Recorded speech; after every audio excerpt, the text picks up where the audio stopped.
Assalamualaikum warahmatullahi wabarakatuh. Perkenalkan, nama saya Faisal Agil Muzaki. Di sini saya akan menjelaskan sedikit tentang fikih puasa. Baik, langsung saja.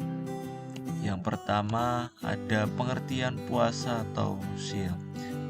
Secara bahasa, puasa berarti menahan diri. Sedangkan menurut istilah syariat, puasa adalah menahan diri dari makan, minum, hubungan suami istri, serta segala perbuatan yang bisa membatalkan puasa, mulai dari terbit fajar hingga terbenam matahari karena Allah Ta'ala. Dan puasa Ramadan ini diwajibkan pada tahun 2 Hijriah atau kira-kira sesudah Rasul lebih dari setahun tinggal di Madinah. Rasulullah berpuasa Ramadan selama 9 kali Ramadan, yaitu Ramadan tahun kedua sampai tahun ke-10. Selanjutnya ada hukum puasa. Nah, hukum puasa sendiri ini terbagi menjadi 3. Yang pertama, hukum puasa yang sifatnya wajib meliputi puasa Ramadan, yaitu puasa yang dikerjakan pada saat bulan Ramadan. Puasa kafarot, yaitu puasa untuk penebusan dosa. Misalnya ketika bulan Ramadan ada seseorang yang berhubungan suami istri, maka diwajibkan untuk puasa kafarot. Puasa qadha, yaitu puasa untuk mengganti puasa Ramadan. Misal ketika ada wanita haid, terus diwajibkan untuk mengqadha puasanya di lain waktu. Dan yang terakhir ada puasa nazar, yaitu puasa atas keinginan sendiri.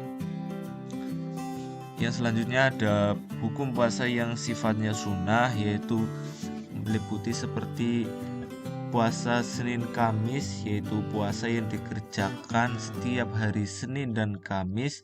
Dan selanjutnya ada puasa Asyura, yaitu ibadah puasa yang dilaksanakan pada tanggal 9 dan 10 bulan Muharram kalender Hijriah.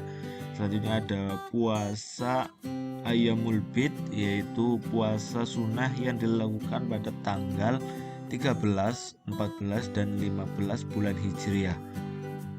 Dan ada puasa Arafah, yaitu puasa hari ke-9 pada bulan Zulhijjah. Dan ada puasa 6 hari di bulan Syawal, yaitu puasa yang dikerjakan ketika habis Lebaran atau Idul Fitri, yaitu dikerjakan selama 6 hari, terserah mau hari kapan, yang penting tidak bertepatan dengan hari Idul Fitri itu. Dan puasa bulan haram. Dan hukum puasa yang sifatnya haram itu ada 4. Yang pertama ada puasa Idul Fitri, yang puasa yang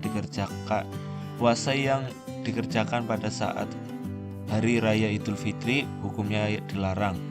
Dan ada puasa Idul Adha, puasa pada hari Idul Adha, puasa pada hari tasyrik, dan niatnya bukan lillahi ta'ala. Yang selanjutnya ada syarat puasa. Nah, syarat puasa ini terbagi menjadi 2. Ada syarat wajib dan syarat sah. Syarat wajibnya meliputi muslim, ya, tentunya harus beragama Islam. Dan yang kedua ada balik atau telah berumur. Ketiga ada berakal, jadi orang gila itu tidak memenuhi syarat wajib untuk berpuasa. Dan kuat. Dan syarat sahnya meliputi yang pertama ada muslim, berakal, suci dari haid dan nifas. Jadi ketika ada orang perempuan itu dalam kondisi haid atau menstruasi, maka kalau mengerjakan puasa itu hukumnya haram.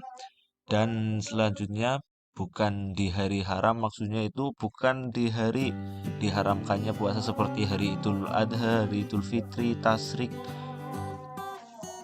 Selanjutnya ada rukun puasa. Nah, rukun puasa ini ada 2. Yang pertama niat puasa.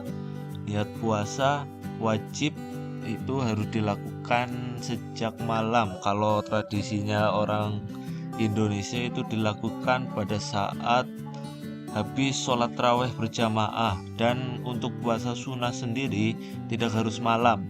Ya biasanya sih kalau puasa sunnah itu bisa dikerjakan, bisa diniatkan pada saat sahur ataupun setelah sholat isya.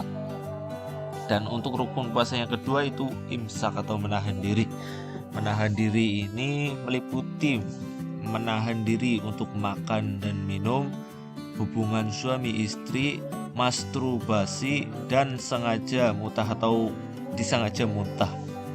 Baik, selanjutnya ada niat puasa.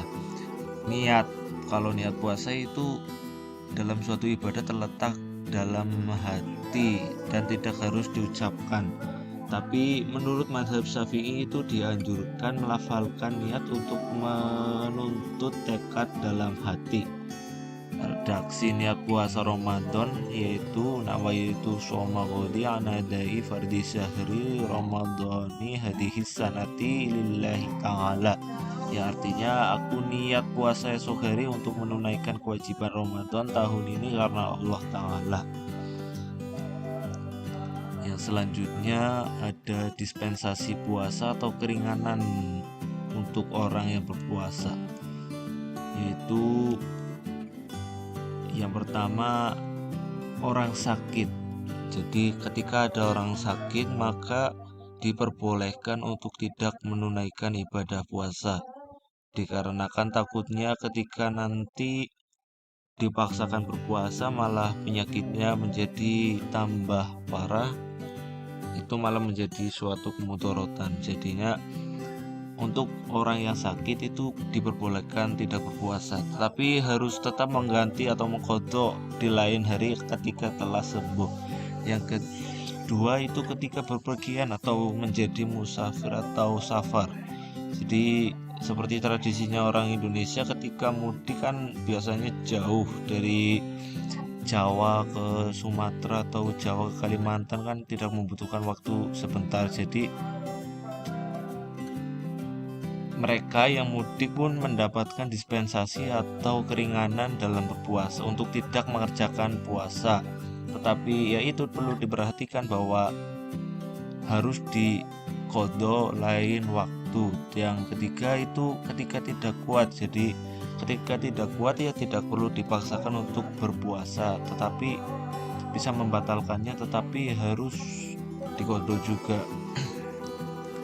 Yang selanjutnya atau yang terakhir ada anjuran saat berpuasa.